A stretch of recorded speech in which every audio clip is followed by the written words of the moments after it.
Oke, bismillahirrahmanirrahim. Assalamualaikum warahmatullahi wabarakatuh. Good evening, selamat malam, salam sejahtera, Bapak Ibu guru hebat, sahabat Sultra Cerdas. Malam hari ini sudah join bersama kami di room event meeting webinar internasional Sultra Cerdas episode 57 ya. Mungkin sebelum kita memulai kegiatan, kita sama-sama berdoa dulu. Semoga kegiatan di event meeting kita malam hari ini bisa berjalan dengan lancar, kemudian tidak ada kendala, dan kita nantinya bisa mengambil manfaat dari kegiatan kita malam hari ini. Berdoa dimulai.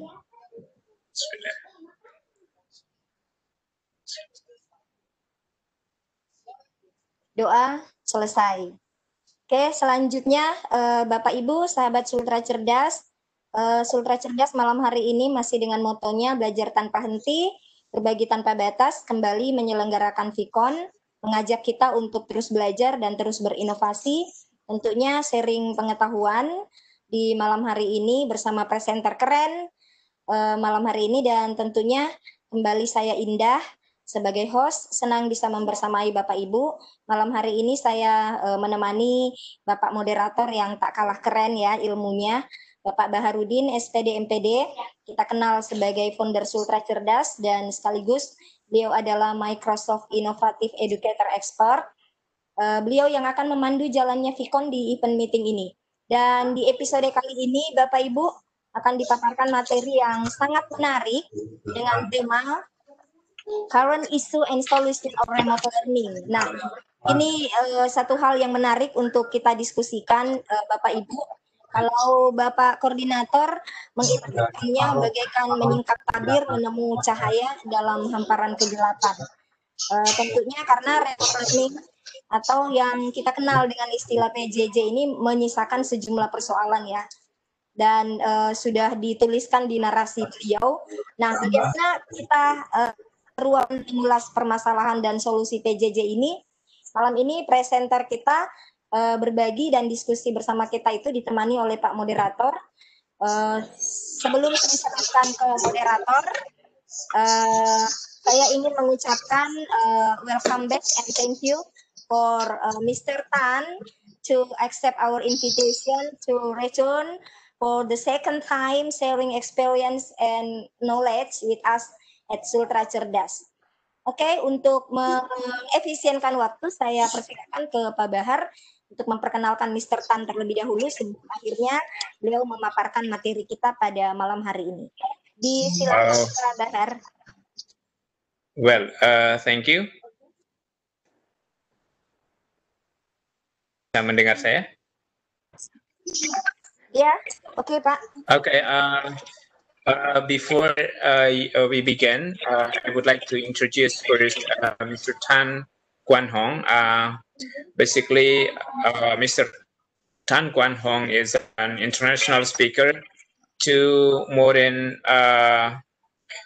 360,000 people and 610 more 610 organ 15 countries, Singapore public speakers, and he has a lot passionate in growing the next generation of business leaders. He's also with 13 years of training experience. Quan Hong has personally conducted workshops or given speech to over 360,000 people. He's also conducted lectures and given keynotes to institutions such as Nanyang Technology University, one of the most popular university in Singapore, and then Singapore Management University, James Cook University, and a lot more. I think within his experience in public speaking and delivering to business, He's also Microsoft Innovative Educator Expert of 2020 and 2021. So tonight we have the second time of Mr. Tan Quan Hong to be with us, and tonight he's going to deliver a great of current issues and solution of remote learning. So I think it is the introduction of Mr. Tan Quan Hong. Itu pengenalan dari Mr. Tan, Bapak Ibu semua. Beliau adalah pembicara yang luar biasa seperti yang Bapak Ibu lihat di layar saya. Dan untuk mengefektifkan waktu webinar kita malam hari ini, so to make our webinar become much more effective, I'd like to please to welcome our great speaker, Mr. Tan Quan Hong, to deliver his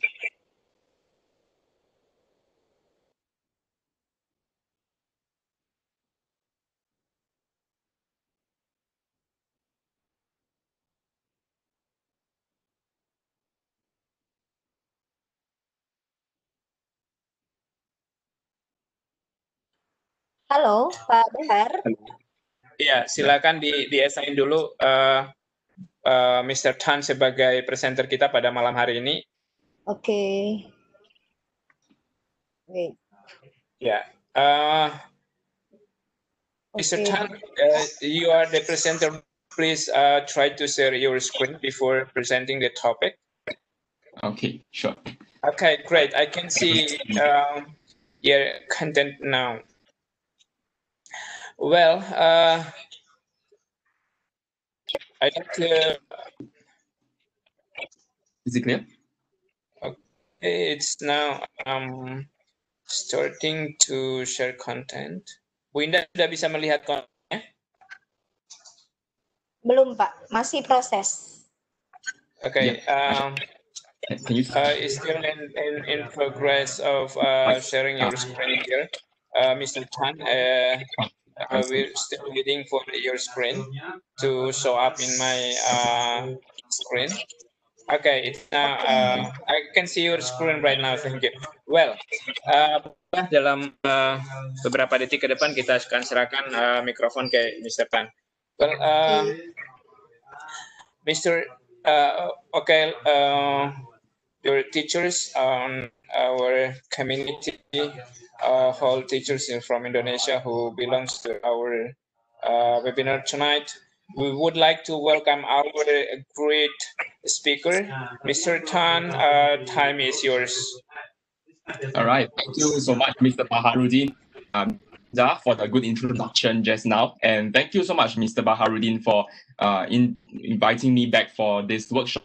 And I would like to greet everyone here, all my friends here. Selamat malam. Nice to see all of you here for this workshop. Okay, so today I'm going to share with you about the current issues and solutions of remote learning. So how many of you have issues or difficulties trying to conduct a class online? All right. Okay, do you have difficulties as well? Okay, if you have difficulties try a class online, then this work is for you. So I'm going to share with you a few things. It's divided into 3 parts. The first part is the research and survey. So you are going to learn about what other countries think about remote learning. Okay, not just about Singapore. We are going to learn about other countries as well. Okay, and the next part is I'm going to share with you some problems and solutions from my own personal experience. Okay, and finally, if we have time, we can go into remote learning strategies. Or if you have no time, then we will cover remote learning strategies and techniques some other day. Okay, because number 3 is quite heavy. It's quite serious. It's a heavy topic. So are you ready? Okay, so if you want, you can connect with me on Facebook. Okay, this is my Facebook account, and you can ask me any questions. I can help you as well. You can connect with me on LinkedIn as well. Okay, so because I have met a lot of requests, just drop me a message. All right, and you can send me an email too. Okay, next. So the first part, research and survey. Let's go and find out about what other countries think about remote learning. Okay, I tried to get Singapore data, but the Ministry of Education did not grant me access to the Singapore survey. They are still collating the data. So I contacted some friends in Europe, and I asked my friends from Europe about the survey data so that we can see what other countries actually think. And this is the survey data for Europe, the Europe sample. Okay, and the first question is this. They ask a very simple question. Thinking of your school, you know, which statement best describes teachers' experience with online teaching? So the first question, experience, whether they have of experience or whether they have zero experience. And you can see that 66.9% of the teachers actually have zero online. All right, so if you hear first time teaching online this year, don't worry, you are not alone. Chances are other teachers from other countries also experience being the online. You can see that 24.9% have some minimal experience at all. All right, so most of them either have zero experience or have minimal experience. Okay, and this is Europe sample some more. All right, this is a European sample. The second part is, as a teacher or on behalf of a teacher, you know, what has pleasantly surprised you about online or distance learning? So you can see that the most surprising thing, okay, that is pleasantly surprised means that they are happy about that surprise. Okay, they are happy about learning something new or doing something new.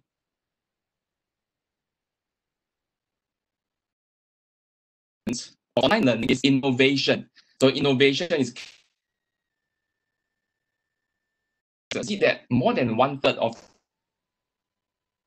in fact, of the teachers, innovation is a surprising element. That means they have fun trying to change the curriculum or change the mode of delivery of the content to their students online. Okay, so they enjoy a lot about this. So about your experience, you can think about whether this is true for you. Do you enjoy this aspect of online learning? Okay, you can think about it. And then maybe also let me know or send your message in the comments so I can take a look at the comments. So that is the number one, the first place. The second most surprising element is the first one. You can see that flexibility is about 1/3, 33.5%. So many teachers also find it good to teach online because it is very flexible. And I also find it very flexible as well. Okay, so do you agree? Okay, do you feel that if we conduct the same with teachers in Indonesia, you will also have something similar, a similar result? What do you think? Okay. So the third question, in your opinion, what have been main challenges for teachers in switching to online or distance learning? So each participant can choose up to 5 options. All right, let's see which is the most difficult, the biggest challenge for this European sample of teachers. Now, look at the second part here, pupils' access to technology. Almost half of the participants tend to agree that pupils' access to technology or lack of access to technology is the main problem. Now, do you have the same problem as well? The same issue? Okay. Same thing? Is it a similar? Then let's see which is the second one. Increased workload and stress working from home. Do you feel more stress working at home? Do you feel that working at home is more stressful? You have more work to do. You have more things to mark. You have more things to coordinate. Okay, do you think that is the case? All right. So almost half as well, almost 43%. Okay, 43.3% of European teachers felt that way too. Okay, and coming up very close is keeping all pupils motivated and engaged. Wow, do you agree as well? This is the same challenge. How do we make students engage in learning online? Okay, so I would say these 3 are the greatest challenge. Pupils' access to technology, keeping pupils motivated and engaged, and increase workload and stress. Okay, so when you face these kind of challenges, do not worry because many other teachers around the world are also facing the same challenge. They also have the same problem. They have the same issue as well. And therefore, this is where we can learn. We can learn to create new material or new techniques to teach and engage students online. Okay, next, what would help okay, what will most help teachers to support online learning during the school closure? Whereby if the school closed and teachers have to teach online because of a lockdown, okay, COVID-19 lockdown, then what kind of support do they need most? Now you can take a look at the bottom, the second point from the bottom, more free resources and tools from education technology companies. Oh, do you agree? Companies could be Microsoft, could be Google, there could be other technologies as well. And teachers hope that more support will be given.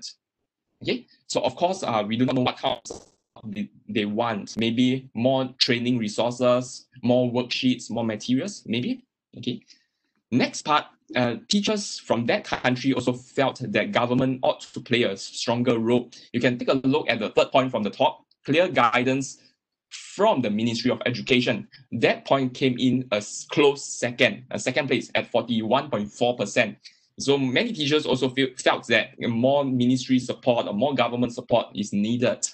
Okay, and finally, the third part, the third most important thing, professional development. Okay, quick courses on online teaching. So this is what we are doing here today. Okay, sharing ideas, sharing knowledge through online classes. Okay, professional development, clear guidance, and free resources from education tech companies. These three are the most important points. Okay, do you agree as well? Okay, do you have similar things, or do you find that other points here are more important as a support? Okay. What do you think? Okay, if you have any comments, just write them down.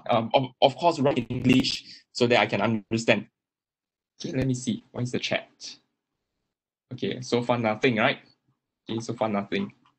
Okay, can't really read Bahasa. All right. Next one, question 5. In your opinion, due to the current circumstances created by COVID-19 virus, when schools fully reopen, or will online or distance teaching remain part of the school practice? So what do you think? Okay, let's say one day the world is clear of COVID. Will school online? Okay, that is what we are here to find out. So let's see, 4% of teachers that school will be a little bit different with more online learning than before. Okay, so in Singapore itself, right, even though students come back to school to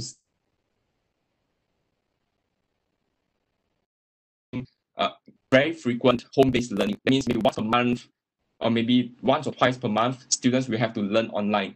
Okay, so I think will increase. Okay, online learning or distance teaching will increase as well.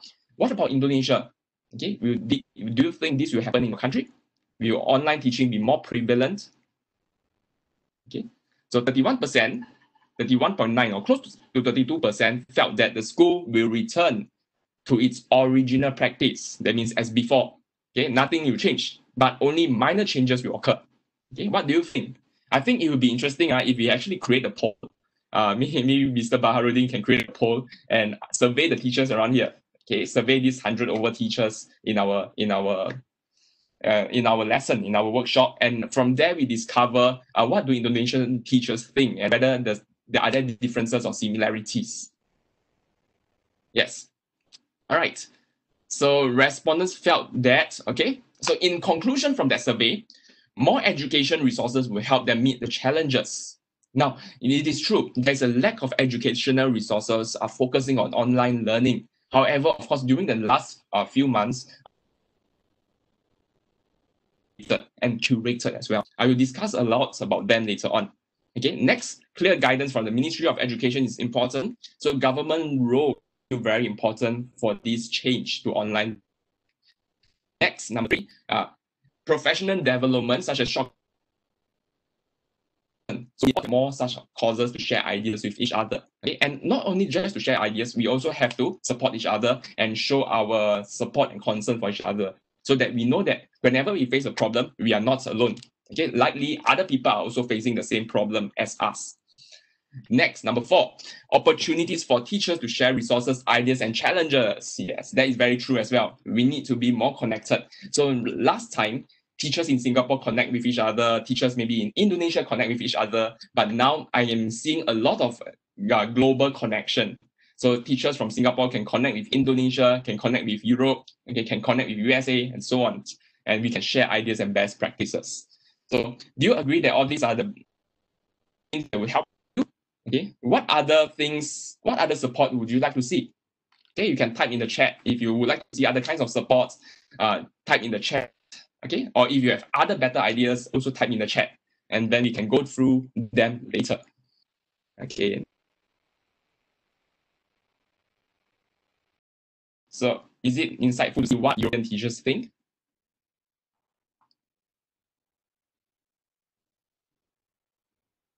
Okay. Okay, all good. Okay.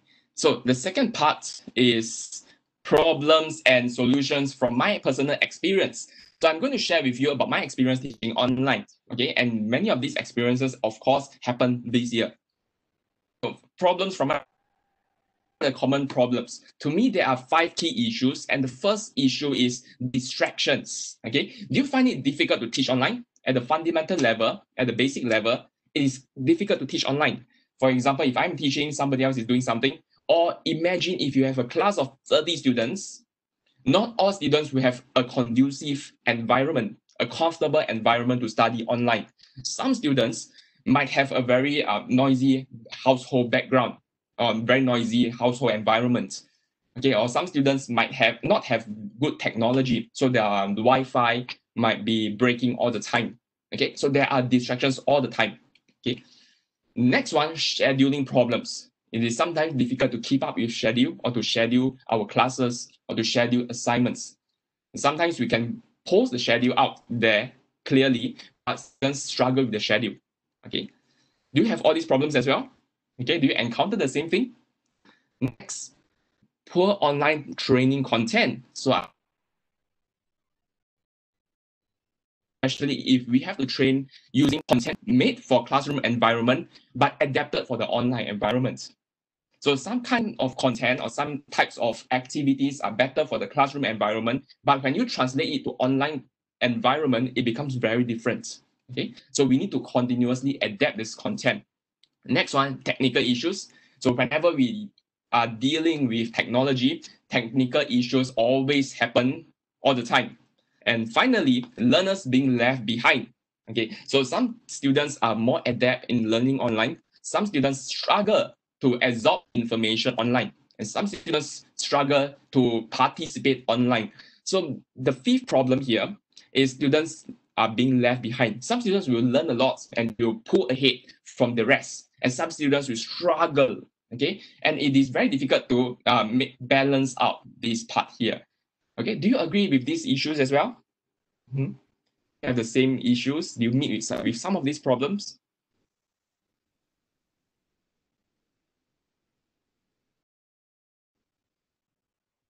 Okay, so first one, distractions everywhere. How do we solve such an issue? How do we counter such a problem?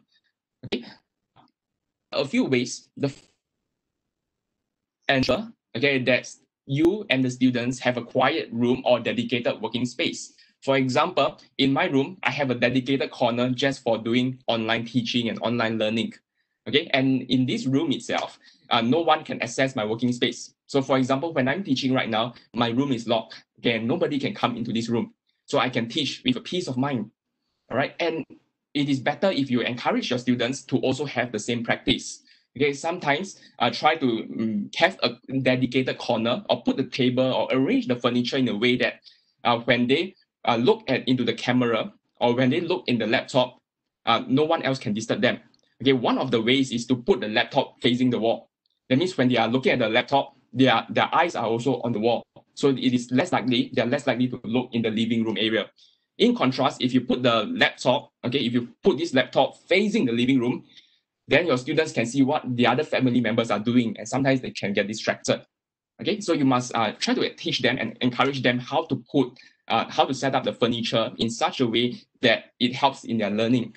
Okay, in my class, I did that. So before I start my first online lecture, I also try to show pictures and give examples about how to do this properly. And I urge my adult learners to do that as well. So I thought that number one is very, very important, and many people forget to do this step here. Okay. Second, schedule the best time of the day for certain classes. Now, this has got to do with how we learn. many of us learn better in the mornings. Okay, sometimes we learn in the afternoons as well. So it is best, right, if you can to schedule your classes at the best time where your students are available to learn at their best. Okay, sometimes it is difficult to learn at night. All right, so you need to know your students' work cycle, how they work, how they function throughout the day. Are they better in learning in the morning, in the afternoon, or at night? Okay, and from there, do your best to find the peak hours, the best time for them to learn. Distractions into positive distractions. Okay, so what do you think are negative distractions? Any idea?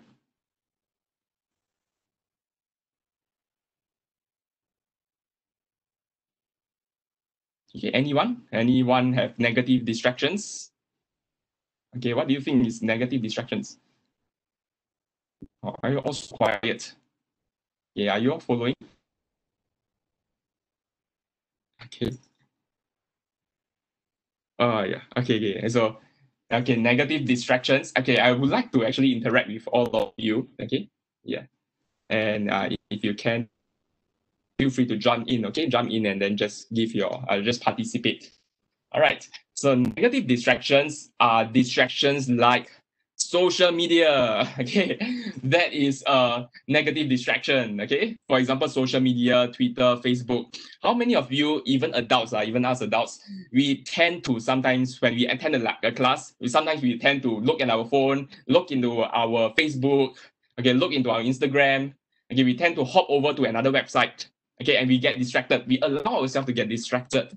Okay, because something, sometimes we get a bit disturbed or distracted, and then we hop over to open another browser, and that is hop over to Facebook, hop over to social media. So we would expect our students to do the same. Our students will also be distracted by themselves. Okay, they will not be banning, they will not ban social media in their life. So they will likely be distracted. So imagine you have a 2-hour or 3-hour session and they are checking social media on and off. Okay, so that is the ways, right, is to turn this social media as a disadvantage, as a negative distraction, into something positive. So for Twitter, since my students are online anyway, so I will try to use all these tweets to engage them. For example, in class discussion, they can put their tweets or put their conversation online so that everybody who follows certain hashtag, will be able to see the whole conversation and see the ideas. So because of that, right, we managed to transform a negative thing into something positive. Okay, since they have to be on Twitter, since they have to be on Instagram, we use these platforms to collaborate. All right, to create new knowledge, to create new content, to create a conversation. Okay, so for Twitter, it is very easy to implement. You can consider implementing Twitter as a tool immediately. It is very, very easy to implement. But remember, you hashtag. So for example, the hashtag can be hashtag Mr. Tan's class, okay, or hashtag Mr. Baharudin's class, okay, or Mr. Baharudin which date. So your students follow the hashtag, and every time they tweet, they provide the hashtag. Okay, so that's one way to turn negative distractions into positive one, and very easy to implement as well. Next one. Okay, we can use Twitter for building conversations as well. So you see, very, very easy to implement. And in fact, this is called Bloom's taxonomy. Okay, if you are a teacher, you might be familiar with Bloom's taxonomy. It is a learning method. And of course, remember, okay, so for those of you who are new to Bloom's taxonomy, let me explain a little bit. Now, Bloom's taxonomy states that there are 6 ways to learn and 6 ways to engage in learning. Okay, and the basic level is the lowest level called remember. That means if we teach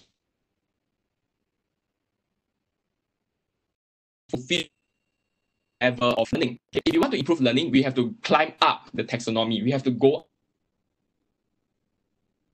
is understand. That means we teach students to understand knowledge, to be able to conceptualize, understand. Okay, but that is not enough. Apart from understanding, if you want to push the students' ability upwards, we need to teach them how to apply knowledge. So we go from understanding to applying knowledge, how to apply knowledge in their lives, how to apply a science concept, how to apply mathematics outside the classroom. Okay, then after applying, we teach them to analyze, to think deeper. Okay, and if they can think deeper, if they can analyze different situations, okay, we teach them how to evaluate. Evaluate means to talk about what is good, what is bad, how can it improve, like how can students improve on something. Okay, what are the pros, what are the cons? That is called evaluate. And finally, at the top level, it's called create. That is when you have mastered all the 5 levels at the bottom. You are able to remember, understand, apply, analyze, and evaluate a certain piece of knowledge or concept. And so we can use Twitter, on Facebook to apply, to plug into some of these steps here. Okay, for example, use Facebook, send them Facebook messages or feeds to help them remember something. Okay, curate knowledge. Facebook is a good platform to curate knowledge. Okay, when you curate knowledge, you build on understanding and application. All right, and when students create something, okay, create a new knowledge, create a post to show how much they know. Okay, students can evaluate as well by posting. Social media, which is actually a next direction to something positive. Okay, and how to do that? You can use Bloom's taxonomy as a guide. Okay.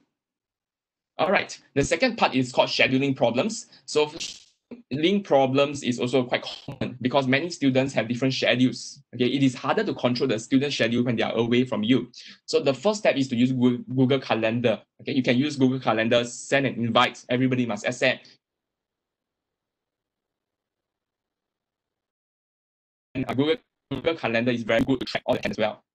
The second part is use cloud-based project management tools. And these are some of those that I find very useful. You can try out Trello, okay, which is actually a task management tool for different players or for different teammates. You can also try out Microsoft Teams, Google Suite, and Google Classroom. Okay, next time if I have a chance, I will share with you a little bit more about how to use all these softwares. Okay, so this Microsoft Teams, okay, Microsoft Teams, a very good platform for collaboration. Yeah. So if your school does not have your own learning management system, or don't have your own Moodle or learning management system, you can start off with Microsoft Teams, and it is very useful. You can curate a lot of knowledge and post many things there. Okay, and of course you can use Google. Okay, the whole suite is useful for content creation and content sharing. Everything is stored in the cloud.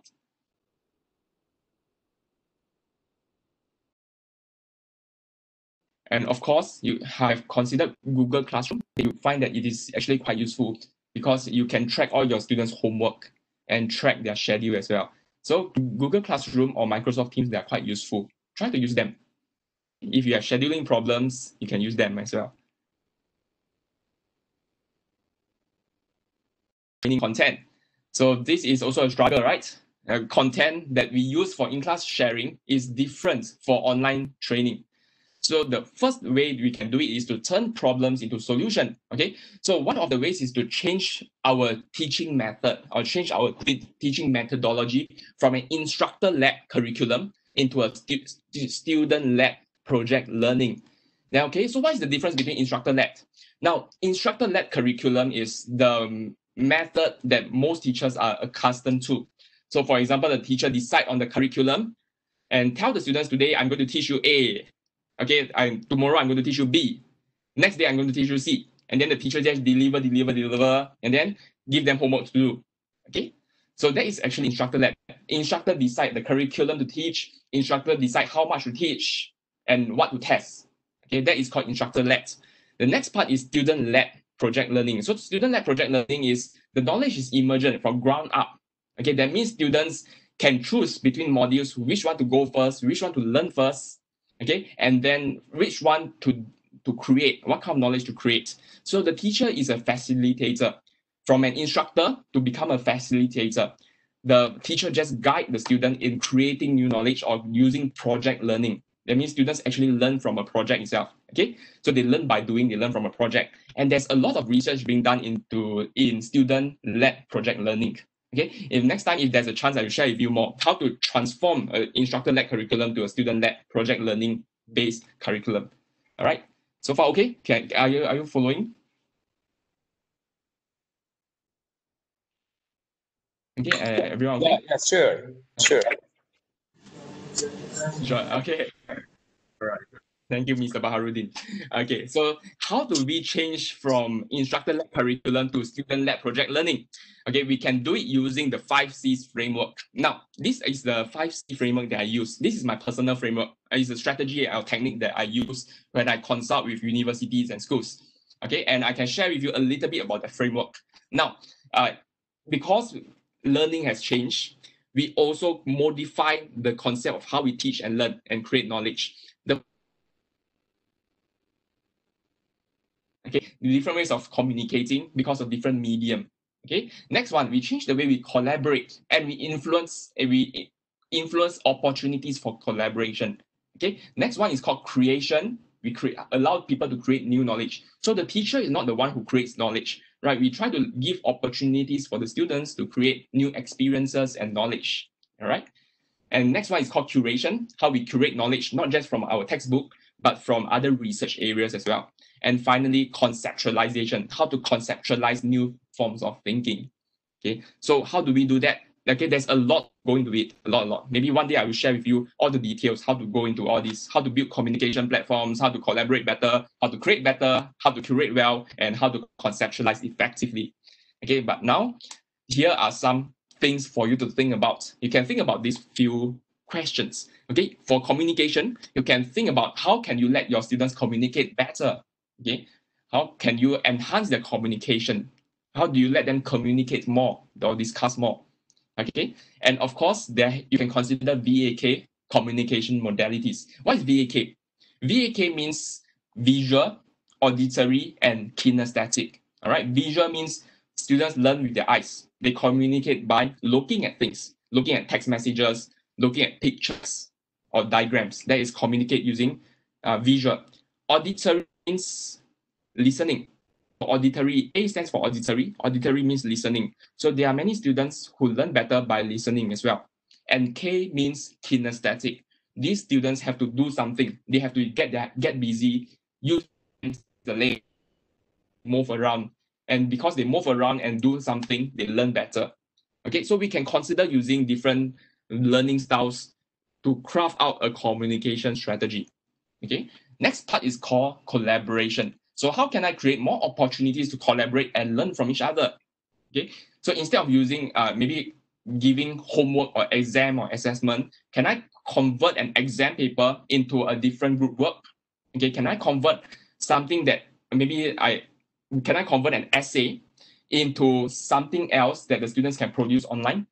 Okay, so how to convert their assessment or homework or exercises into something that allows students to collaborate better.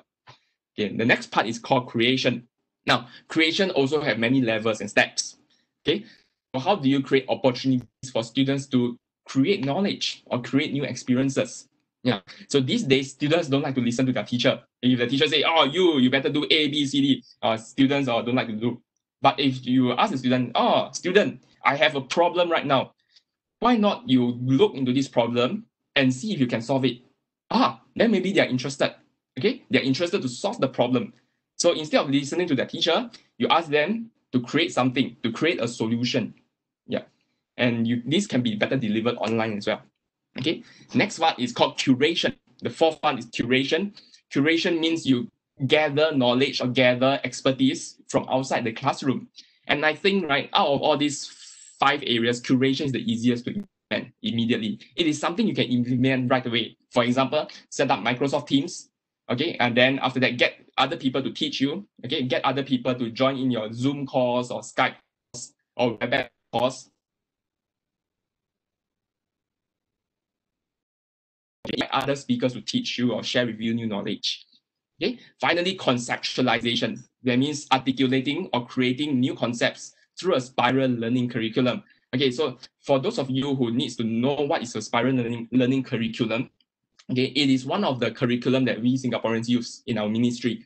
So a spiral learning curriculum states that we build some students' foundation in maybe primary 1 or year 1, and then year 2, we revisit the topic and then build on the existing foundational knowledge. Okay, and then year 3, we revisit the same topic again, but this time we cover different or more advanced concepts on the same chain of topics. So we kind of spiral up. okay, you spiral up the learning. It means that if a student struggle in year 3, chances are his problem year 2 or year 1. That means previously year 1 foundation might not be strong, or his year 2 understanding of the year 2 topics is not good enough. Therefore, he's struggling in year 3. Okay, that's what we call the spiral learning curriculum. It is built, each year is built on each other. Yeah. So we can use this in online learning to articulate new concepts for spiral learning. That means once a student struggles in year 3, he can use online learning tools to quickly revisit the foundational concepts of year 2 and even year 1. That's the concept, that's the idea here. There are so many opportunities right now, okay, so many solutions. In fact, we are changing and transforming the problems into possible growth avenues, into to future growth avenues. Okay, so finally, build on past foundations. All right, so that is what we call the 5Cs framework, and there are many ways to do that. One of them is called Flipgrid. You can use Flipgrid for discussion, for sharing, for collaboration and communication. Okay, so Flipgrid itself, at the least, helps you to communicate, collaborate, and create. Okay, at least the first 3 C's are already done, and curate as well. Okay.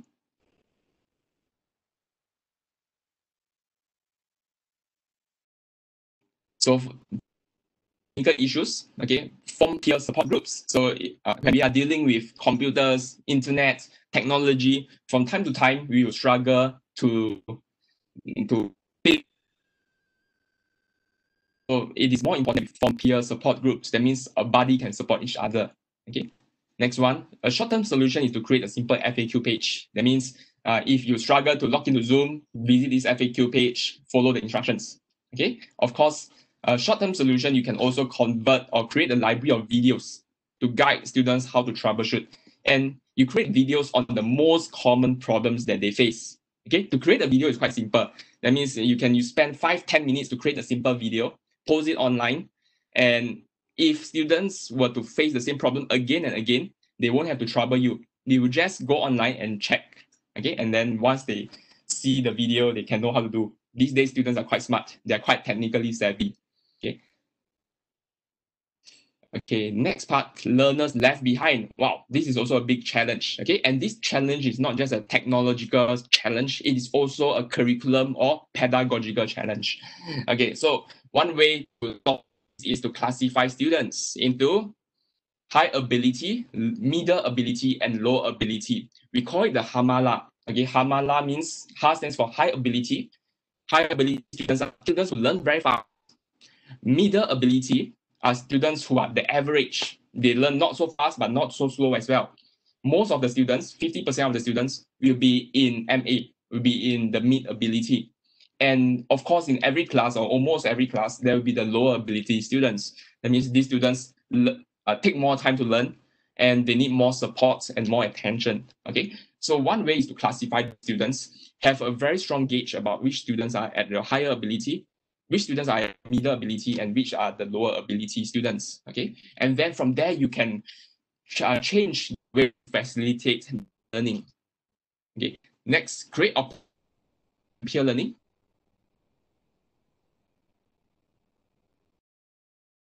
You create the chance for students to learn from each other, okay, and build in more. So it is the harder to test whether students learned, okay. Therefore, we need to create assessments and milestones. Build in more assessment, build in more milestones. So how do we do that? Okay, it is very easy to create an online game or an online challenge to test how well your students are learning. One of them is probably Kahoot. You might have known about Kahoot by now. Okay. And of course, number 4, it is more important that we learn to track the progress of students. How do we track the progress of students? Okay, one way is to create more assessments and to create well-defined milestones along the way. And the milestones we create is also very important because you have to decide what kind of evidence to curate in order to know how well your students are learning. Okay, what kind of evidence do you curate, or do you collect paper evidence, for example, essays, or do you collect other kinds of evidence? For example, they have to create a video or give a speech and record themselves. The kind of evidence tests on different abilities or tests on different skill sets. So what we did in Singapore is that we created this government-led project, and that means the government is very involved in creating this learning space, and they implement this space to everyone around Singapore, to every school. So every single student, all the students from primary to junior college level, every single student will have an account. Okay, so from this account, the teachers implement assignments and assessments for this. Upload an assessment, they are actually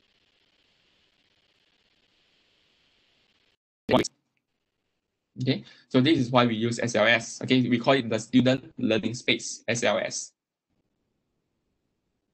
So there we have it. The first two parts. Is about 1 hour right now. Let's and if you have any questions, you can ask me some of these questions.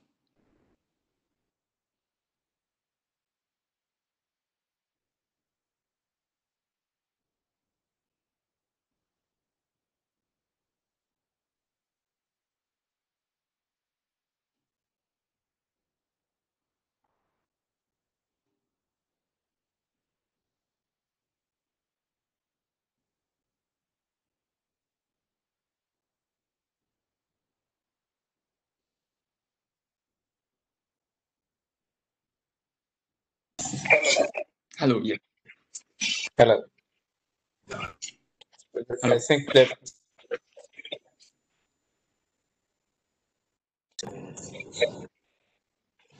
Yes, okay. Yeah, we can do the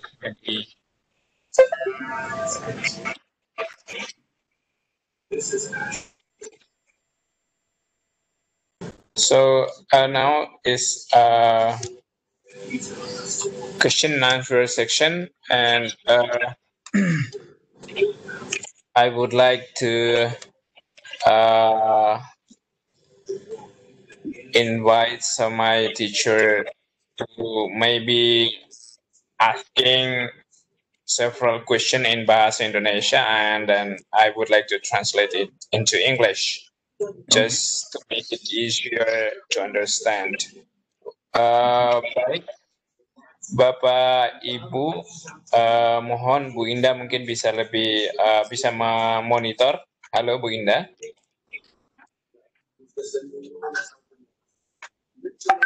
Halo Bu Indah, Bapak bisa mendengar suara saya?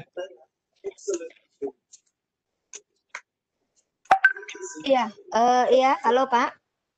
Ya, Bu Indah harap monitor untuk bisa mengatur mikrofon teman-teman di room chat. Apa di attendee itu ada beberapa yang sudah tampak raise hand.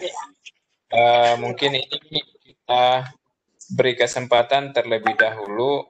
Ada Bapak Erwin Umar SS.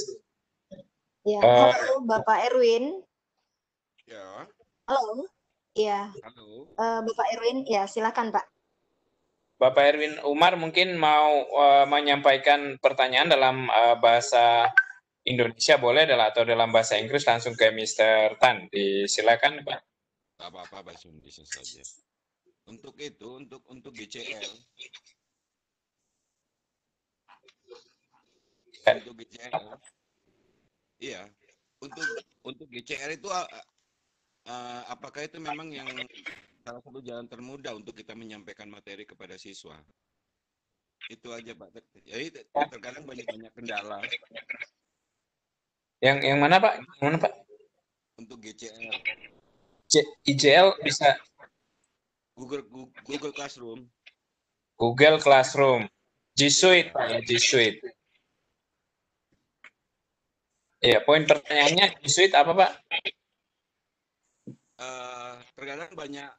Apakah itu jalan yang termudah untuk penyampaian materi? Oh ya, oke. Iya.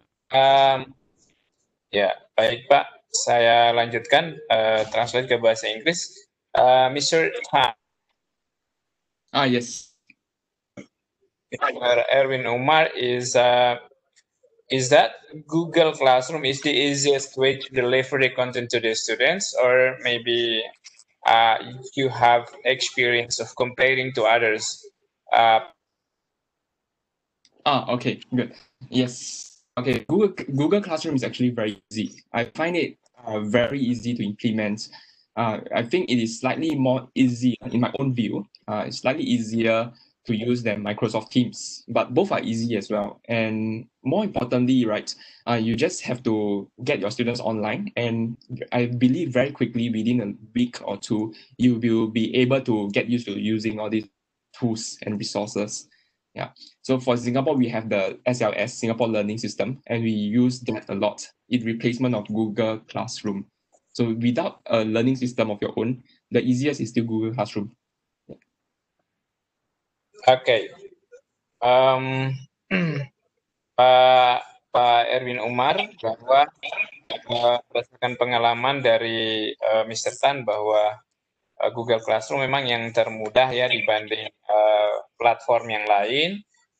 Dibandingkan dengan Microsoft Teams, barangkali Google Classroom itu sedikit lebih mudah, meskipun Microsoft Teams juga tidak kalah hebatnya dibanding Google Classroom ya. Kemudian untuk Singapura, mereka memiliki Singapore Learning Management System. Is that right, Mr. Tan? Yes, correct. Yep. Jadi mereka punya learning management system sendiri untuk menggantikan fungsi Google Classroom ya, seperti itu Pak. Untuk khusus wilayah daerah negara Singapura. Kalau di negara kita barangkali secara ini belum ada yang lebih khusus dikembangkan untuk Indonesia, masih beragam platform. Dan ini penekanannya bahwa lebih mudah, menurut beliau adalah lebih mudah menggunakan Google Classroom seperti yang Bapak tanyakan. Mungkin poinnya seperti itu Pak Erwin Umar. Terima kasih. Terima kasih Mr. Pon. Ya, oke, terima kasih Pak Erwin. Selanjutnya ada Bapak Eka Gustianalidi Lindi ya. Halo, Pak Ibu Eka. Ibu Eka apa Bapak ya? Halo. Halo, Ibu Eka. Bisa monitor suara saya? Halo. Oke. Saya lanjut aja. Ada Bapak Edi Junaidi. Halo, Bapak Edi. Halo, selamat. Iya, selamat malam Bapak. Disilakan Pak. Oh ya, terima kasih. Pada kesempatan ini, saya akan ngajarnya ini di sekolah menengah pertama, tapi di MTS, khususnya Kementerian Agama itu memiliki e-learning madrasah. Jadi itu kemudahan kami itu semuanya dapat di situ tuh dengan e-learning madrasah. Namun ada cara lain selain Google Classroom, juga ada yang kami pakai pergunakan, yaitu ClassQ.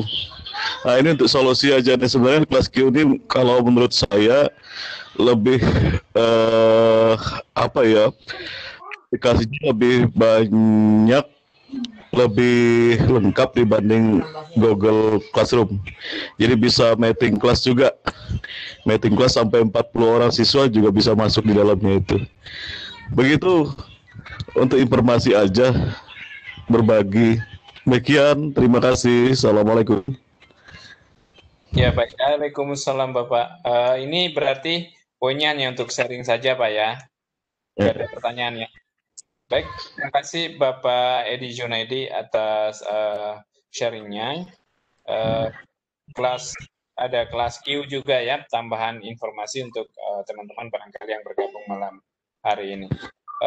Well, Mr. Tan, actually Mr. Edi Junaidi did not express a question to you. He just add any more information related to platforms of e-learning. Thank you.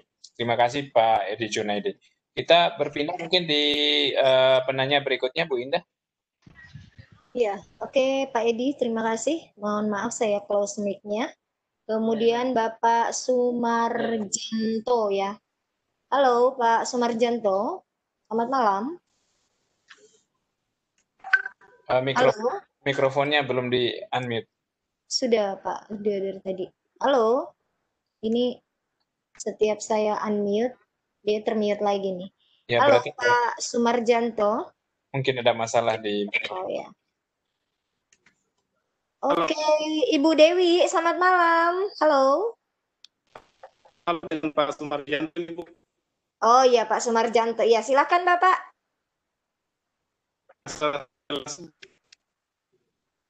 Iya, Bapak suaranya putus-putus.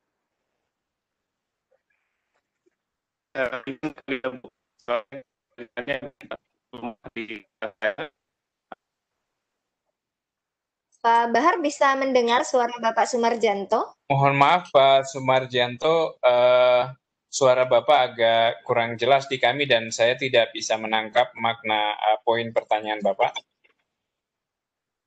Bisa mungkin di room chat Pak ya, maaf, kami tidak bisa mendengar dengan baik poin pertanyaannya Pak.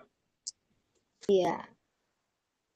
Ya, Bapak Sumarjanto, karena suara Bapak putus-putus, di kami itu suaranya nggak jelas, jadi mohon kiranya Bapak silahkan menuliskan di room chat, nanti kami akan bacakan. Ya, terima kasih Bapak. Selanjutnya ada Ibu Dewi Santi ya. Halo. Ibu Dewi. Halo. Selamat malam, Ibu Dewi. Di sini tampaknya Ibu Dewi Santi sudah lower hand itu, sudah nggak raise hand lagi. Oh ya. Selanjutnya Ibu apa Bapak ya? Abe Haidar. Halo. Aduh, udah ini. Ya, sudah lower hand juga. Nggak, ini Haidar, Bu. Oh ya, silakan. Silakan Bapak. Okay, good afternoon. Okay, I just want to ask about regarding about this topic. This is quite good, but the thing is it this kind of method? Is it can be work in any place? It may not only in Singapore, because as we know here in Indonesia, we already some of school is only they are using the Google or even Moodle or something like that one.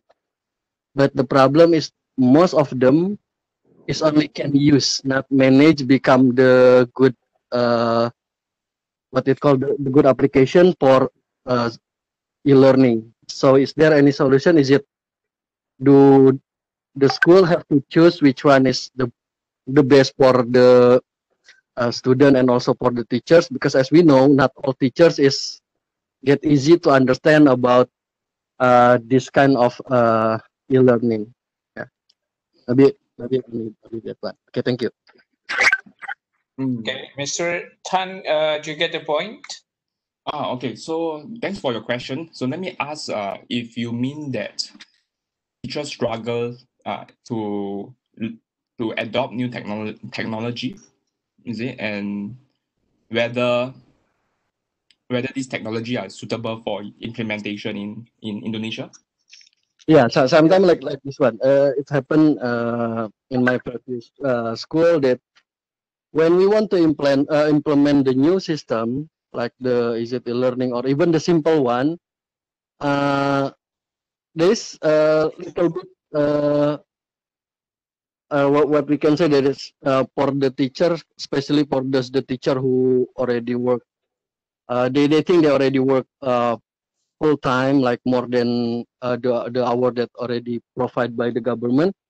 They say that what for we need this one? We already we like what with the method that we already did so far, something like that one. So there is a little bit motivation to the for the teachers to get the new technology like that one. Maybe is there any solution? Because as we know, even though now we already have the e-learning, still have a lot of school just on Monday they have to go to the school, and then the school will give any assignment for whole weeks, and then on Saturday they will return it. So there is no e-learning there. Just transfer the learning system from the teachers to the parent. That's it. Mm-hmm. Oh, good. Thanks for your question here, and also for telling me more about how you all operate in Indonesia. So I share with you a few ideas here, right? All these ideas here, you have to use it based on your judgment here, okay? Because for our class, right? Okay, for Singapore's case, we already have an SLS, so we do not need to use many of these tools anymore. Some schools still use Microsoft Teams and Google Classroom as an addition, so that is fine. So it really depends up to you on your needs and challenges. Okay, but I think some schools, right? Some schools do not have their own Moodle system, or some schools do not have their own e-learning system. And in the event that you do not have your e-learning system to coordinate all the assignments, it becomes very difficult. Okay, it becomes very challenging to coordinate online learning without using a Moodle or e-learning system. So if you do not have a system, right, then use Microsoft Teams or Google Classroom as a backup or as a supplement. Okay, so that is actually a backup or supplement. But actually, it's the how, okay, how you use the technology, how you change your curriculum. So technology is not the full answer. It's never the full answer. All right. So for example, all this technology you can implement all the time. Okay. But sometimes it is more effective, sometimes less effective. But more importantly, how you change the curriculum, how you change the online method of instruction, and also how you change the timeline and how you change the milestones using, for example, a taxonomy. So all these are actually more crucial. I feel that this is more crucial than any technological platform, or whether you use Microsoft, Google, or your own online learning system. But okay, it's not the most important. It's the most important. That means your strategy behind using the system. I think, right, yes, support is actually much needed. Whether you use whichever system you use, whether Google, your own Moodle system, or whether you use Microsoft systems, support is needed. And yes, it is true, some teachers find it very difficult to learn and catch up, and some students also find it very difficult to adapt. Okay, so more support is needed. Eventually, we'll go into that direction. Okay, so basically, it means, is it we need to make all the schools using the same system, or can be different? Okay, for me, right? Okay, now for Singapore, right? Singapore, all schools use the same system. Yeah, all schools use the same system, and teachers have to use additional system. Like for example, hashtag. These are additional. So schools don't really stop. In our Singapore school, our schools don't really stop from using Twitter, from using Google Classroom or Google Suite. Okay, so our schools don't do that. For your school, right, you need to check whether how much leeway your school allows you to experiment. Okay, so it means it will be better if we make all the same system for the all school, and then we can add the additional system for our own school. Yes, maybe like that one. Yeah, because since now it's only the system is only for the same system to all school is only the administration. That's it. Not only for the learning system. Even my school, for my school, I have my own, and not all school using it. Yeah, but for the additional, I can use a Kahoot, Edmodo, even Google Classroom, or even Zoom for the online learning and else. Because I still saw some school, they're not using it. They just give the assignment, that's it, and then they have to do at home for whole week, and then in the end of the week they have to send back to the school. So I mean it will be better if the government have the same system for special for the e-learning. Yeah. Okay. Thank you. A bit different, yes. Okay, so for your case, right, what I can help you think of is this. Now, if you do not have a strong school-based e-learning system, what you can do is you can do a makeshift one. Okay, immediately go into Google Suite, okay, or use Google Classroom or Microsoft Teams. Just design one simple one. Get everybody online first. Okay, and then you see what you can do from there. Yeah, then you experiment. Sometimes you have to experiment. Maybe take 1 month or 2 months to try out. Okay, but it is very easy to set up. All these teams, all this method or technology or platform is very fast. You can set them up very fast. And if you find that it is useful, okay, you can use Kahoot. Then you bring in other things like Kahoot, bring in other systems and softwares. If you need, slowly do step by step. Okay, then every time you implement, you see, you observe, and you track whether people are using it, people are not using it, or whether they are learning faster. Or okay, so that every time you implement a technology, there must be a purpose. Okay, and what's the purpose? Okay, the purpose is either to help them do any of this according to Bloom's taxonomy, or you can use these as well. Every time, if the technology can help you communicate better, help to collaborate more, help to create more, okay, help to curate better, help to conceptualize effectively, any of this, then it is a good technology to use. All right, and this part, it differs from class to class. Depends on your curriculum, depends on your syllabus also. Yeah, there's a lot of difference on. So for example, the way I implement all these technology for primary school is very different from university, very, very different. Okay, because they want different outcome. You get the idea? Yeah, okay. Thank you for the explanation. Thank you. Good night. I hope it's cool. I hope it's useful. Okay.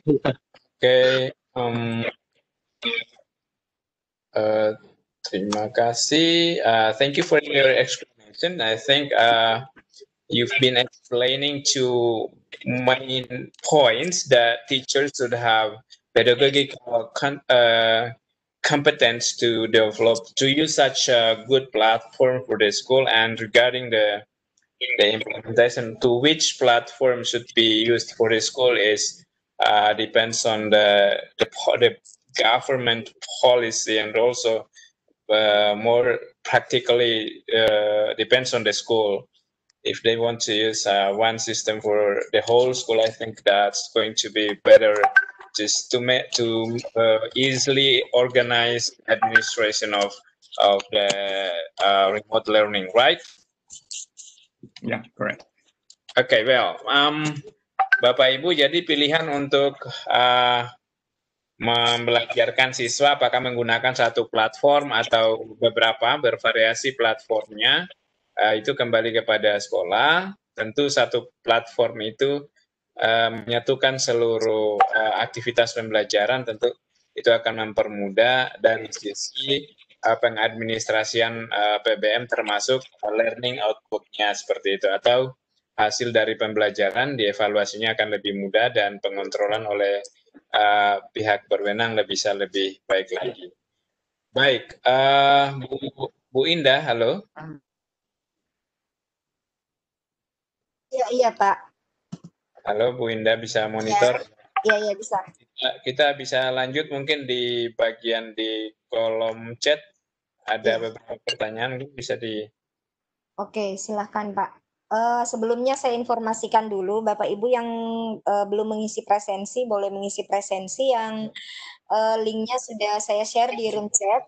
Jika Bapak Ibu menemui kendala, mungkin banyak pertanyaan tadi, Bapak Ibu bisa klik continue, kemudian langsung mengisi presensi. Dan Bapak Ibu yang sudah dijanjikan tadi, kami sudah share enrollment key-nya. Jadi Bapak Ibu silakan langsung ke learningcerdas.click. Bapak Ibu bisa memasukkan enrollment key-nya untuk nanti bisa mengunduh sertifikat tepat pukul 10.00. Ya, terima kasih. Silakan Pak Bahar dilanjutkan ke room chat. There is a question in the room chat posted by whose name is Sumarjanto Hasan. I want to ask Mr. Tan, as you know, right now there are so many tools or applications have the same function. For example, Google Form, Microsoft Form, and you say that Singapore have their learning management system. My question is based on your experience or based Singapore management system, you choose the tools based on their easy way to use. Function is more effective, or how? I think you can read this, Mr. Tan, and please, if you get the point, and please answer the question. Thank you. Okay, very good. Thank you for the good question as well. Yes. So how do we choose a learning management system, right? How do we choose tools? Yeah, I think that's a good question to consider. And this is actually a project implementation question. Like, for example, what tools do you choose? How much to implement? How to implement? How to roll it out to the schools, and so on. Okay, this is more like a project question, project management question. Okay, so there are a few guidelines you can use. Okay, the first is you create a team. Okay, how do we choose the tools, right? We create a team involving pedagogical experts, teachers, and even technological experts, technology people, to do a study. What kind of tools are good?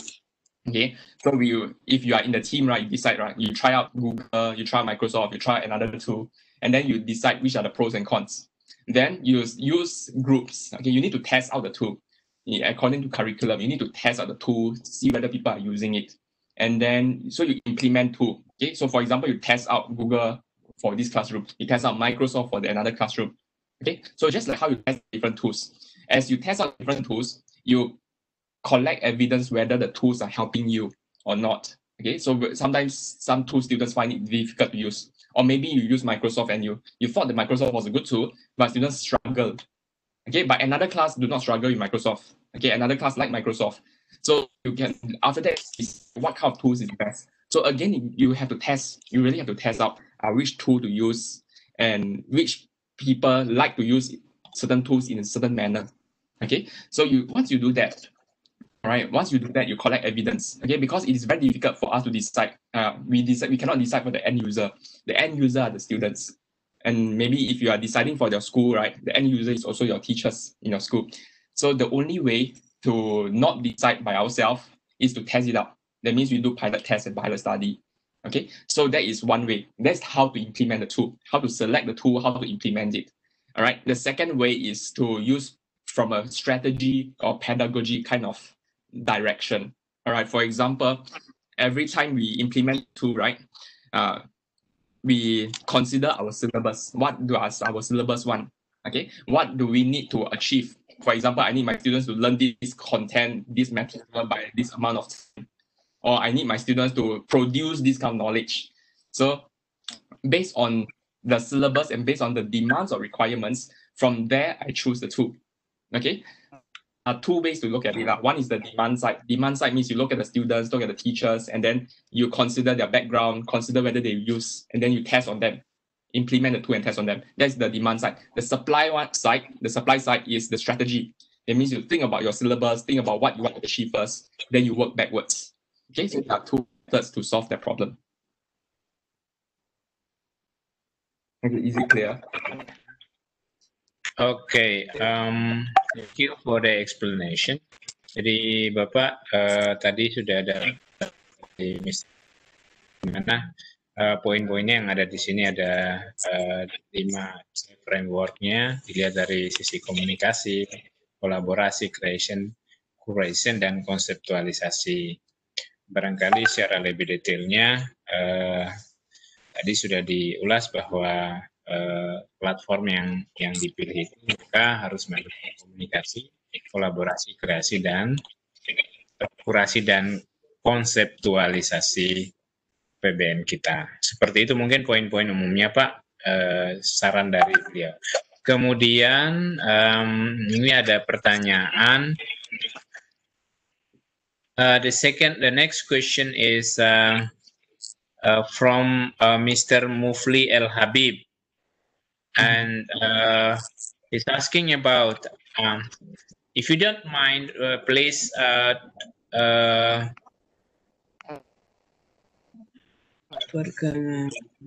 please tell us about can we do what kind of platform to do a remote learning for lower grade classroom like beginners or primary school.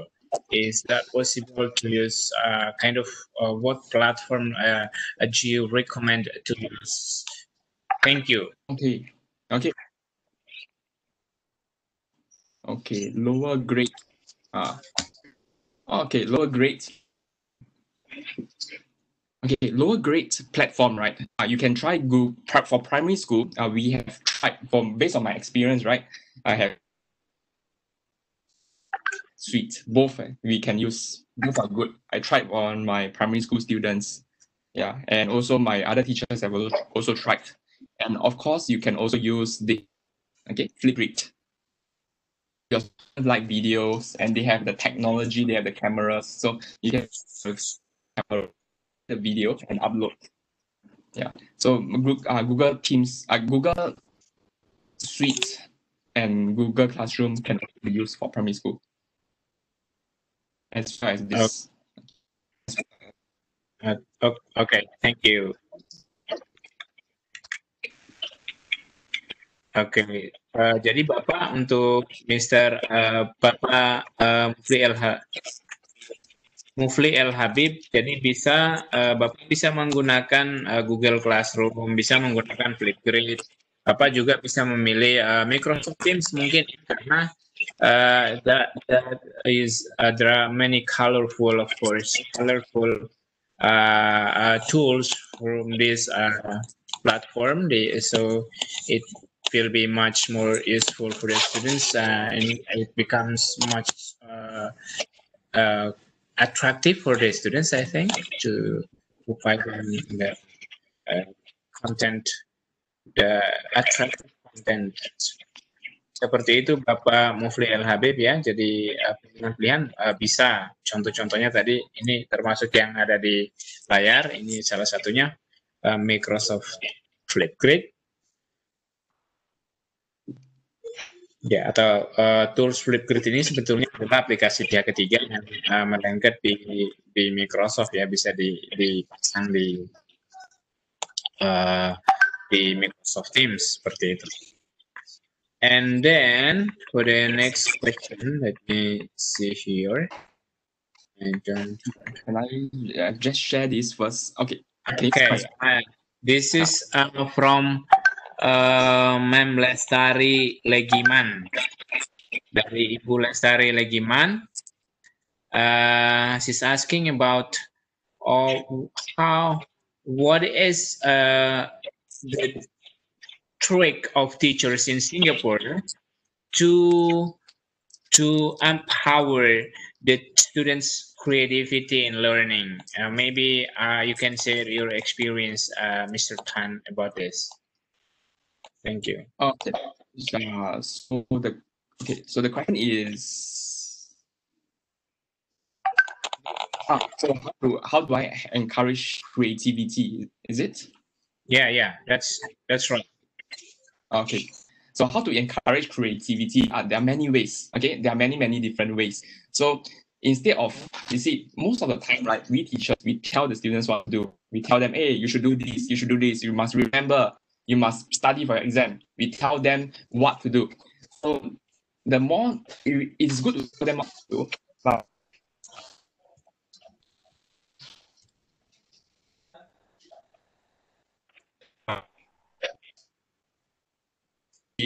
students decide on how to solve certain problems. Okay, let students make some decision by themselves. That means sometimes we don't tell them what to do, or we don't tell them what to solve, but we keep quiet and we give them a problem and let these students find ways to solve the problem or come up with a solution.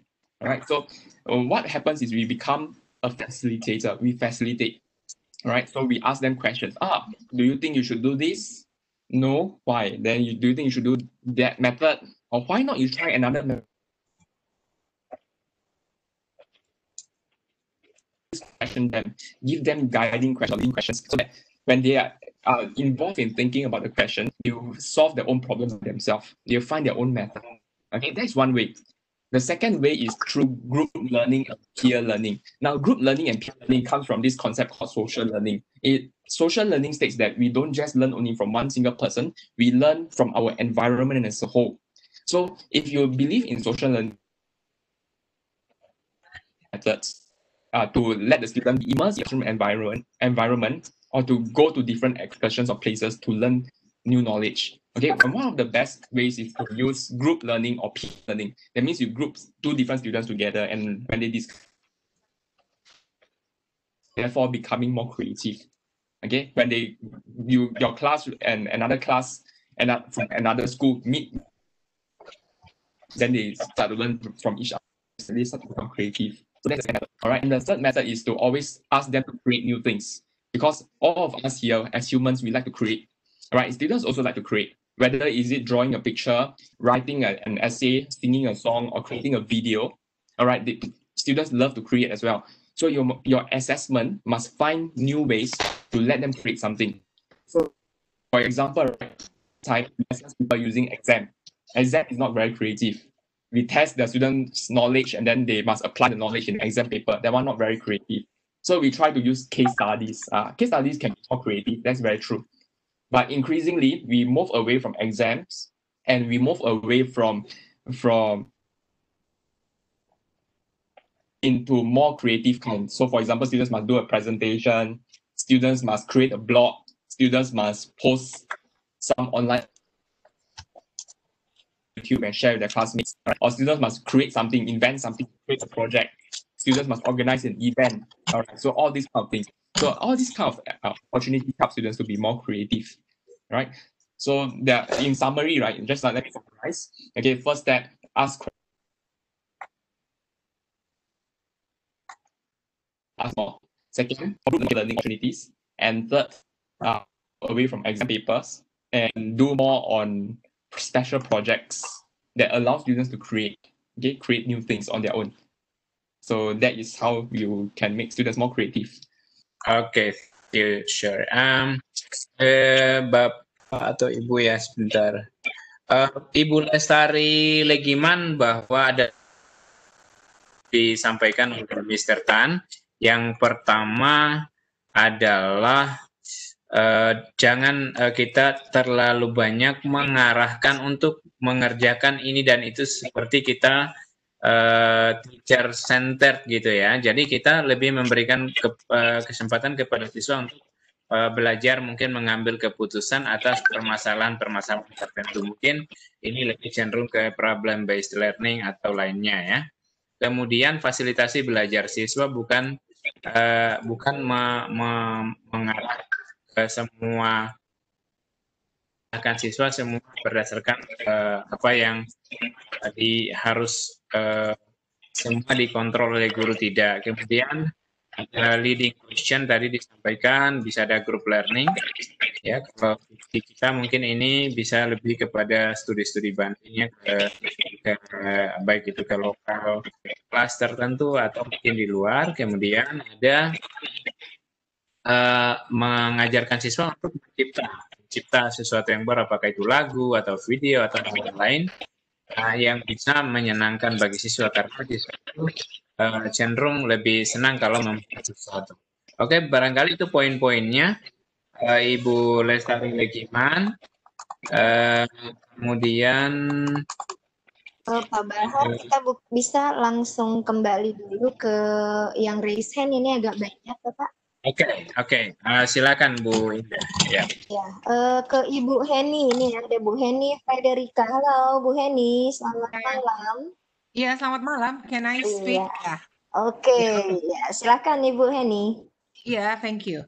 Yes, to Mr. Tan. Yeah, this is an interesting topic, interesting discussion.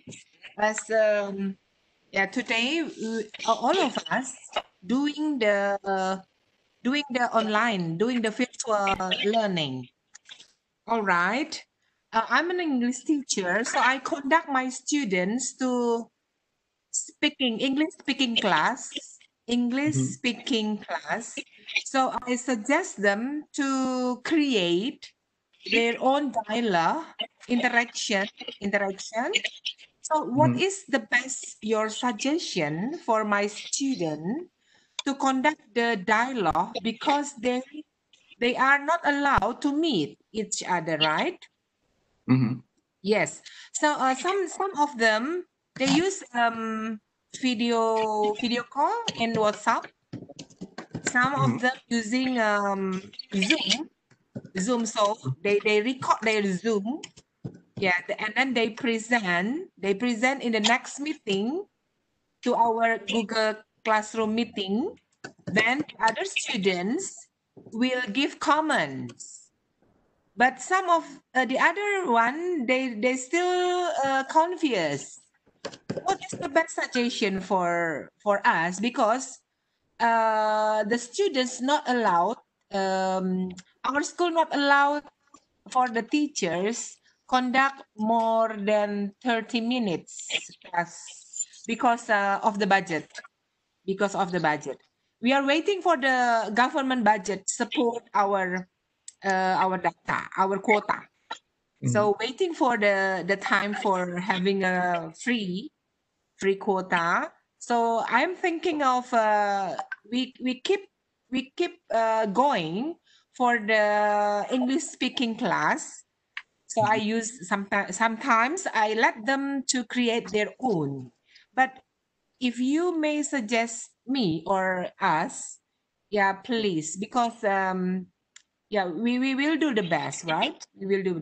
I think Zoom is better than video call, because video call is we cannot see directly two faces in the same time. Yeah. Excuse me for my explanation. Before you continue, before you answer my question, I just interesting for your question in your explanation in your presentation just now, that later on after the COVID away from us, will we still using the online learning or not? I don't know, because the students are really miss to meet each other, to really miss the situation in school. So it might probably we still have an additional class using the virtual classroom. But this is good. Yeah. This is good. Very, very good. Okay then. So I your suggestion, Mr. Tan. Thank you, Mbak Indah also.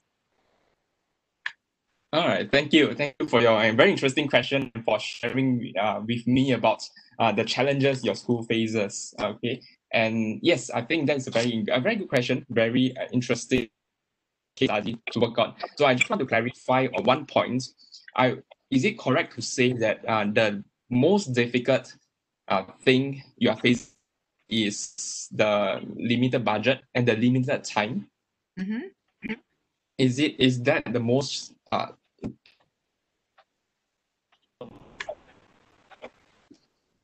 for is the limited some time students, of the biggest problem? The limited credit for access to the internet. That's the point.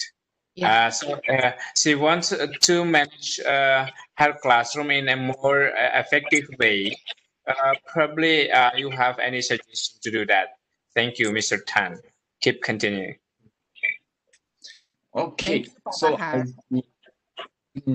okay, if okay, so among all the video-based technology that I find, I personally I prefer Zoom. Zoom is still the best. Still the most effective. So apart from Zoom, you can try out Skype as well. But I think Skype is also quite good. Oh, Skype. So you can try out Skype. Yes. Okay. Now Zoom has a disadvantage because you have to pay money. If you do, there is a 40-minute limit, and if you do not want the limit, you have to pay, I think, $10 $12 per month. Then you can broadcast unlimited. So it is good that the whole school share one account. All right, you share one account, and then if, for example, if you are using in the morning, then another teacher can use in the afternoon, and another teacher can use in the evening, and so on. Okay, so you can try to share and schedule the accounts. If you need to use it, then I think it is useful. So if there is no good platform like Zoom or Skype, okay, if you try Zoom first, if cannot, then you try Skype. Okay, if there's no good platform, then you have to find out about video sharing platform. So for example, like Flipgrid, your student take a video and then post online, and then you give comments from there. So for example, they have to share, read a passage in English, then you can listen to their pronunciation. So they can video themselves and post it online. either in Google Classroom or Microsoft Teams as well, or Flipgrid, post online, and then you can comment on that. So that can work as well. Yeah. But the downside is that it's not live. That can be done using homework. So you, like, for example, you let them create a homework, do a play, do a skit. Okay, then you ask them to video themselves and post online. Yeah. Okay. I do agree with you, actually, Mr. Tan, and you know that Zoom actually has a feature like breakout rooms, and also Teams have the same breakout rooms to facilitate the students creating dialogues. And I think Flipgrid is also a very powerful platform to share the content of video students. Jadi Ibu barangkali juga bisa mencoba Flipgrid ya, Flipgrid. I love Flipgrid very much because it is free and also easy to use for students. I think it's going to be very useful, especially for English teacher. I am, because I'm an English teacher too here, and I teach my students to use Flipgrid too. Thank you for your explanation, Mr. Tan. Mungkin Ibu sudah bisa memahami poinnya, Bapak Ibu. Yes, I got the point. I will try. I will try to use the Flipgrid. Okay. Thank you, Mr. Tan. Yes. Thank you. Thanks for your I can contact you personally later on. Oh, yeah, sure. Thank you for tonight. Thank you for tonight. Success, Pak Bahar. Thank you. Thank you so Thank much. you. Okay. Bapak Ibu kalau mendapati kendala seperti yang Bu Heni, Fredrika, mungkin keterbatasan kredit ya, paket data untuk akses internet, kemudian keterbatasan juga, ya bisa mencobalah Flipgrid atau platform yang lain. Thank you for your excellent. And as we move to the next attendee, Bu Indah mungkin bisa aktifkan penanya berikutnya. Halo. Ya, ya oke Pak. Saya mute mikrofon Ibu Heni. Terima kasih Bu Heni. Ya. Selanjutnya Ibu Dokrandi Sri Handayani. Halo Ibu Sri Handayani, selamat malam. Selamat malam, saya. Iya, silahkan Ibu. Iya, ini saya menemui kesulitan untuk membuka enrollment key. Ya. Itu ya, saya juga mengajar dengan daring ini siswa saya di SMA Negeri 15. Ya. Bu, pertanyaannya mungkin silakan Bu. Iya, saya menghadapi kesulitan ini dalam hal assessment, juga menghadapi siswa-siswa yang mengalami kendala dalam hal ini, keterbatasan internet itu, Bapak. Iya. Oke. Iya. Itu aja, Bu. Iya, jadi assessment itu saya gimana caranya? Iya, itu Bapak. Terima kasih.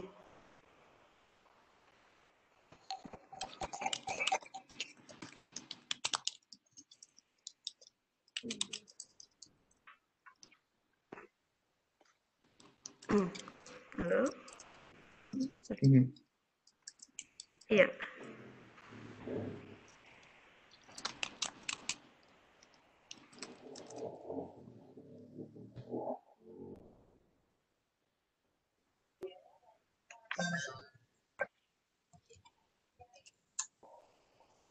Hello. Hello. Yeah. Good evening.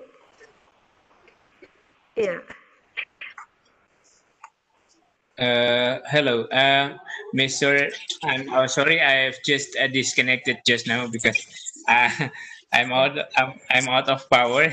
My laptop is out of power just now. Well, the question is from Ibu siapa? Bu Indah tadi ya? Sri Handajani. Ibu Dr. Anda Sri Handajani ya. How can I? There are 2 points of the question that actually she encounters difficulties to assess the students' achievement during the pandemic using a remote learning session, and also she's asking about which tools to use that you recommend for assessing the students' achievement. And mungkin itu poinnya Bu ya. Kira-kira apa yang cocok untuk digunakan. And also she is asking about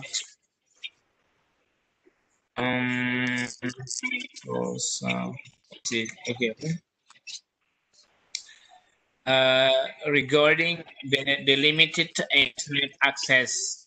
So this is almost the same problem with the previous question. So do you have any recommendation to assess the students' achievement regarding the limited internet access for especially for the students? Thank you, Mr. Tan. Yeah, thank you. Okay, question there. Thank you for your good question. Now, I think okay, so maybe I can share with you more tools. Now, Google already has a lot of assessment tools. Now, of course, if you need more tools, I can also recommend a few others. Okay, these are tools that we have experimented before, and I think it is quite interesting. Okay, it's very different from Microsoft. So I can type to the chat. Yeah. Okay, Socrative. An assessment tool that helps you create quizzes and questions. Yeah. You create very simple. Yeah. One of the ways to create. One of the simplest ways to create an assessment. Jadi poinnya Bu Sri Handajani adalah rekomendasi dari Pak Mr. Tan itu bisa menggunakan Google Classroom atau Microsoft Teams karena itu sudah komplit dengan fitur-fitur untuk asesmen ya. Untuk asesmen daripada nilai-nilai siswa. Hanya memang ya tidak ada yang free ya, yang free aksesnya kalau terkait yang keterbatasan akses internet ya. Kedua platform yang ditawarkan ini butuh akses internet seperti itu. Ya, barangkali poinnya sudah bisa didapat, Bu. Terima kasih. Ya, terima kasih. Halo Bu Indah. Okay, so one of them is Socrates. Okay, then you can use Google Forms. The next one is Mentimeter and Mentimeter. Yeah, Mentimeter maybe Socrative, right? Oke, mungkin itu Bu. Jadi bisa Mentimeter, bisa Socrative juga. Dicoba aja yang mana kira-kira yang lebih bisa menegakkan siswa dan lebih hemat juga dari sisi paket data akses internet. Oke, ya terima kasih Bu Sri Handajani. Ya, terima kasih Bu Indah.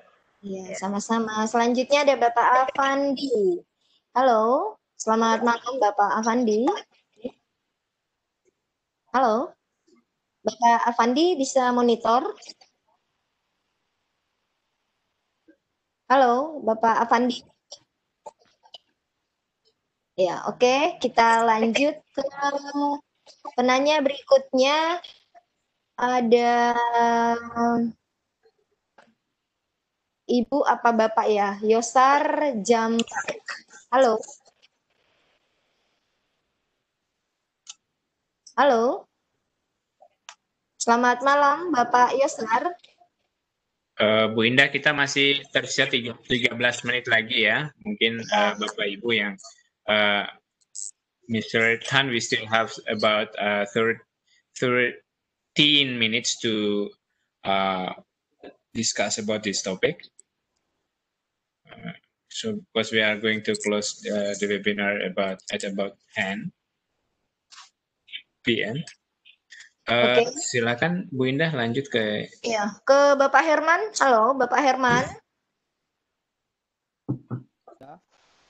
Halo, Pak Herman, ini udah raise hand. Mungkin ada yang ingin ditanyakan, Bapak? Bisa monitor suara saya?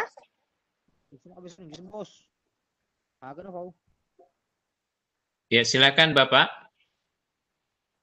Halo, Pak Herman.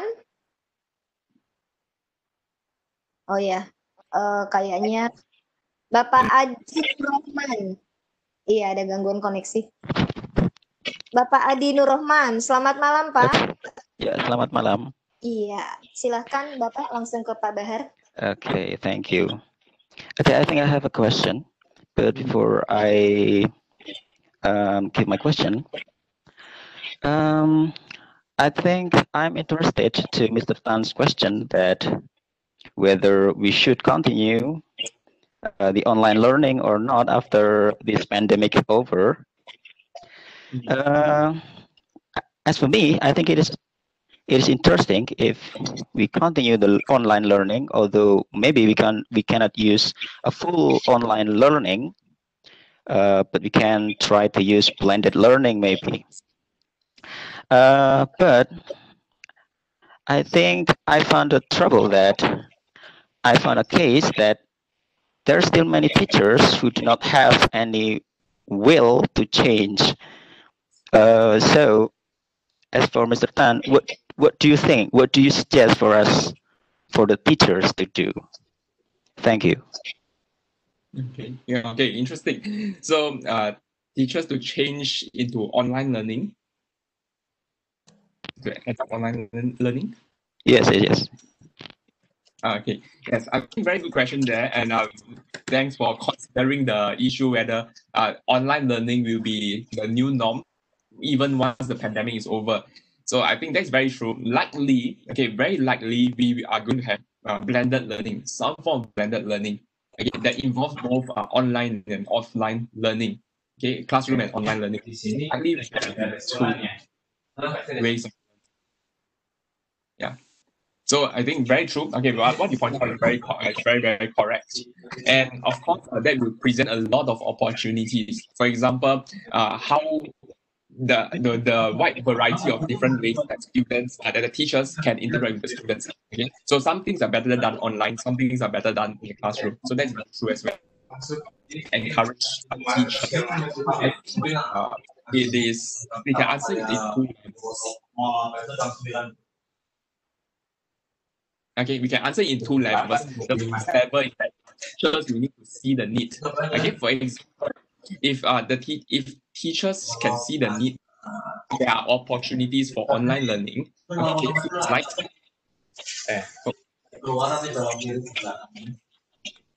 okay, so I'm going PowerPoint, right? So for example, if the teachers can see the need that there are many different ways to experiment, to try out new teaching methods, then I believe that then we'll slowly consider different facets or different forms of online learning.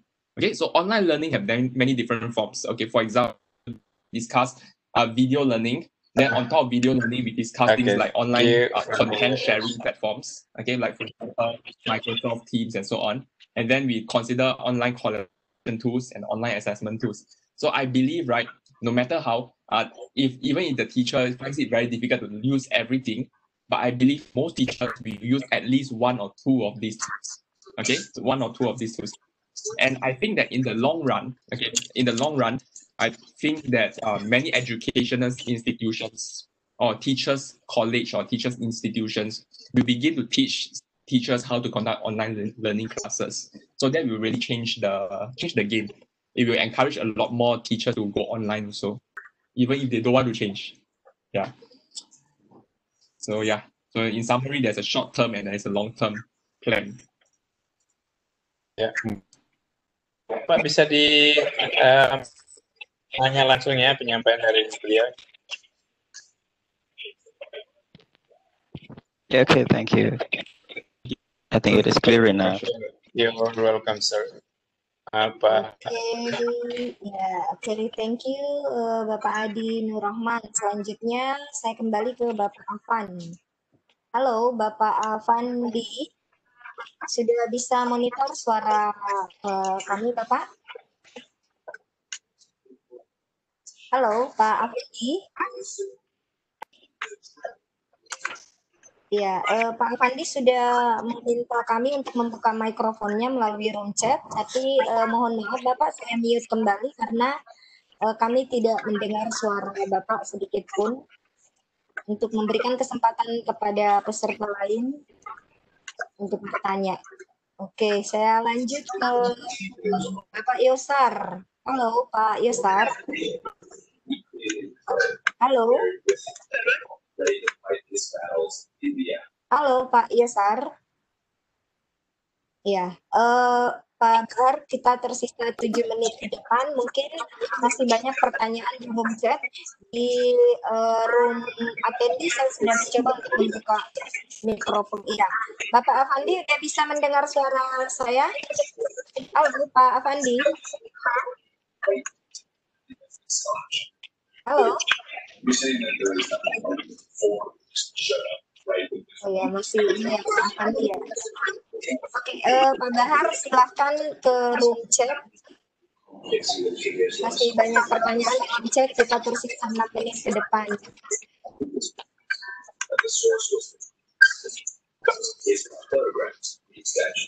Halo, Pak Bahar. Ya, oke. Saya melihat ini ada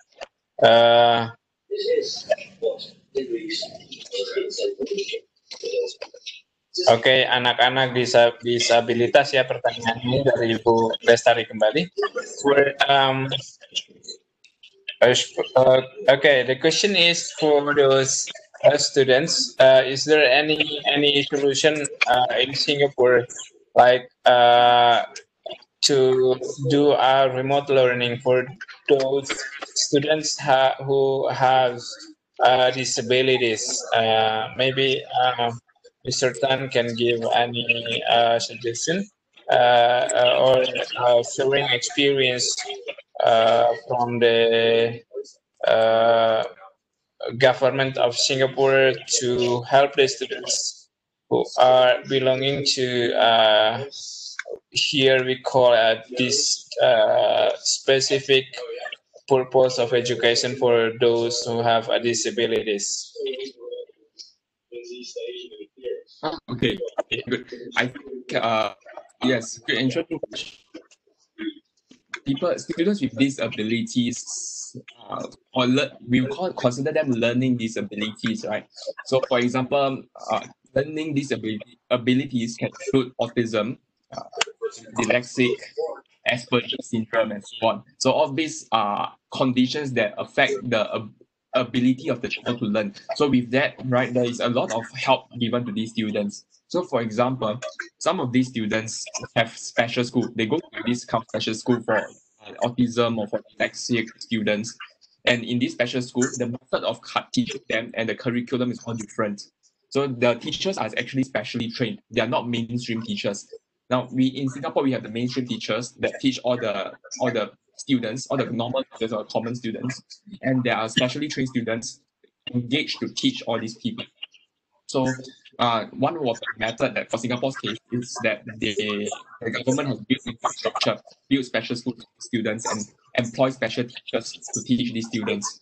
And as much as possible, right, we try to encourage these students to go into our normal schools. That means let these students interact with our normal schools and students from the mainstream schools, right? And that can be very challenging as well. And there are a lot of people who can support these students. So,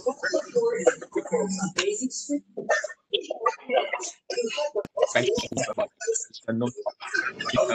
and this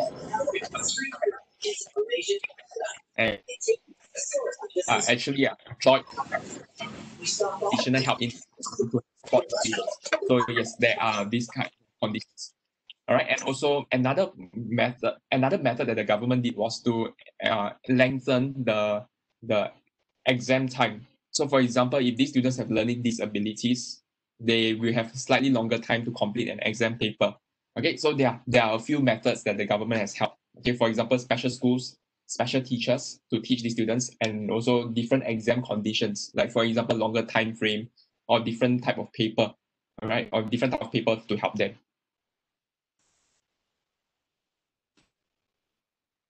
Yeah, thank you. Jadi Ibu tadi Ibu Lestari ya.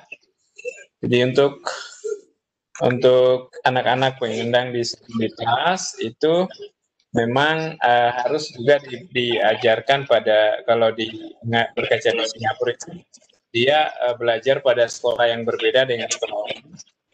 So they should go to different school for specific purposes, and also teacher with special competence to deal with the problem of learning disabilities. Ya, itu penjelasannya. Ya, guru-gurunya juga sedemikian rupa harus punya kompetensi khusus dalam pendidikan anak disabilitas, dan juga menggunakan metode atau pola-pola evaluasi yang memang dia dikhususkan pada siswa dengan kondisi disabilitas ini. Mungkin seperti itu penjelasannya, Ibu Lestari. Ibu Lestari. Now it's 9:59 p.m. in my country, Mr. Tan. So I think it is time to close our discussion. But before we end our meeting, our international webinar tonight, perhaps I would like to please you give your closing statement, like a summary of our topic and discussion tonight, please. Mr. Tan, time is yours. Oh, okay. Summary. All right. So actually, I would like you to give a summary so that I can know how much you capture from the presentation. So I can actually learn how much you have captured and what I can do to make this presentation more effective for your audience.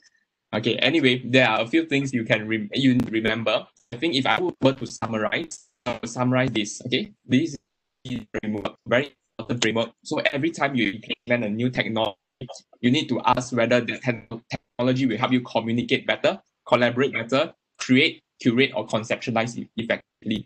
This is very important. Yeah, okay. Thank you so much.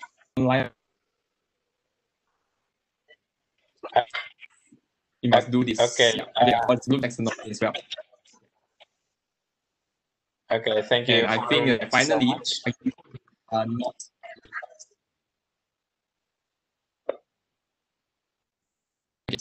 Okay, so no, you're not alone. We all have the same problems as you.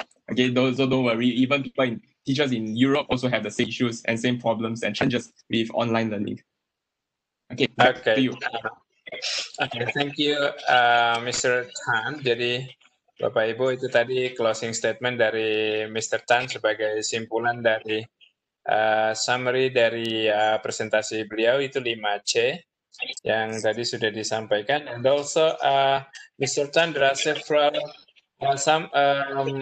the participants of our webinar tonight are requesting of the files you are presenting. So I think you may send me, if you don't mind, you can send me your file to share it with participants tonight. Thank you for that. Ya, jadi Bapak Ibu, filenya nanti saya sudah minta dari Mr. Tan ini untuk akan dibagikan kepada Bapak Ibu. Selanjutnya Bapak Ibu ada beberapa pertanyaan terkait dengan teknis bagaimana mengambil sertifikat dari Roomchat.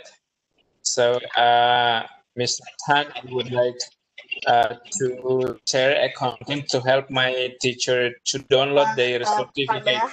Pak Bahar ditutup dulu, nanti penjelasannya setelah kegiatan ditutup, karena mungkin Mr. Tan Ya. mau pamit gitu.